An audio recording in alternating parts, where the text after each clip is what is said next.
Hi guys, welcome back to my YouTube channel. ඉතින් ඔන්න කාලෙකට පස්සේ මං අදත් vlog එකක් අරගෙන ආවා. අද ගෙන ආවේ day vlog එකක්. day vlog එකක් කියලා කිව්වට මේකේ දවස් දෙකක වීඩියෝස් එකතු කරලා තමයි මම මේ vlog එක හැදුවේ. මම පළවෙනියටම හෙලිකොප්ටර් එකක් පෙන්නුවා. දැක කෙනෙක් ඉන්නා නම් කමෙන්ට් එකක් දාගෙන යන්නකෝ. අද මට මුළු දවසම ලෙක්චර්ස් උදේ 8 ඉඳන් හවස 5 වෙනකම්ම අද මට ලෙක්චර්ස් තියෙන දවසක්. මේ මගේ පළවෙනි ලෙක්චර් එක.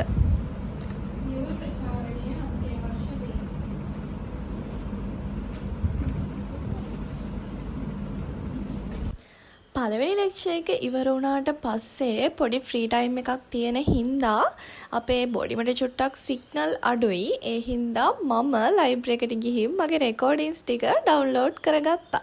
මේ ඉන්නේ මං වගේම මූණ පෙන්වන්න අකමැති යාළුවෙක්. මේ අපේ කැම්පස් එකේ මල් පාර. මේක මාරම ලස්සනයි ළමයි. ඒ වුණාට මේ දවස්වල නම් අවුවසර වැඩි හින්දාද මන් දන්නේ. ඒක අර ගොඩක් ලොකු ලස්සනක් පේන්නේ නැහැ. ඉතින් එළියේ පොඩි වැඩක් තිබ්බා. ඒ වැඩ ටිකත් ඉවර කරගෙන මේ යන්නේ ඊළඟ ලෙක්චර් එකට. පේනව නේද? ලිෆ්ට් එක ෆුල් වෙන්න තමයි යන්නේ.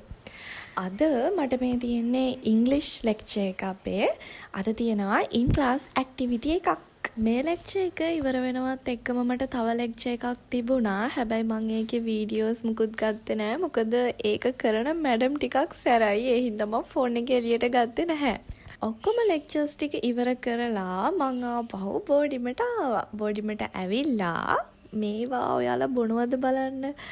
ඉඳලා හිටලා හරි මේ වගේ දෙයක් බොන්න ඕනි. ඒවා අපේ ඇඟට හොඳයි. ඒ හින්දා ඔයගොල්ලොත් තිතයි කියලා බලන්න නැතුව ඉඳලා හිටලා හරි චුට්ටක් බීලා බලන්න.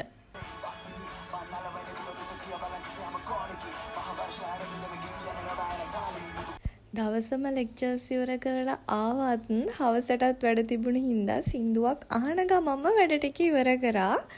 මේ ඊට පහුවදා මම පෙටා ගියපු වෙලාවේ ගත්ත වීඩියෝ එකක්. ඕක විතරයි මම ගත්තේ. මොකද පෙටාවලදී ෆෝන් එක එළියට ගන්න මම බයයි. ඒ හින්දා මම ෆෝන් එක එළියට ගත්තේ නැහැ. පෙටාවල තිබුණ වැඩ ටිකත් ඉවර කරගෙන මායි බෝඩිමේ අක්කයි ලස්සන අහසක් දිහා බලන ගමන් බෝඩිමට යන ගමන් තමයි මේ ඉන්නේ. ඔයාලත් මේ අඹ අයිස්ක්‍රීම් එක කාලා බැලුවද? මේක try කරලා බලන්න මාරම රසයි. අපි යන ගමන්. Let's go. අනේ ඉතින් අපේ ගෙවල් පැත්තට මේ හද පායලා ඇති. නැත්නම් බලන්න ඉතින් ඇයි මේ අපේ ගෙවල් පැත්තේ අපේ බලන්නකෝ බයික් එක පැත්තට. ඕකේ අර කියනවා ඒගොල්ලෝ ඔක්කොම හදවල් මේ අපිට සාමාන්‍යයෙන් නිතරම වගේ හම්බෙන අල්ලපු ගෙදරින් හම්බ වෙන ෆ්‍රී හම්බෙන මියුසිකල් ෂෝ එක. මියුසික් ෂෝ එක කොච්චර හොඳයිද කියලා කියනවා නම් සාමාන්‍යයෙන් පාන්දර 4-5 වෙනකම්වත් අපිට නිදා ගන්න නම් වෙන්නේ නැහැ. අදට vlog එක මෙතනින් ඉවරයි. So guys, thanks for watching my video.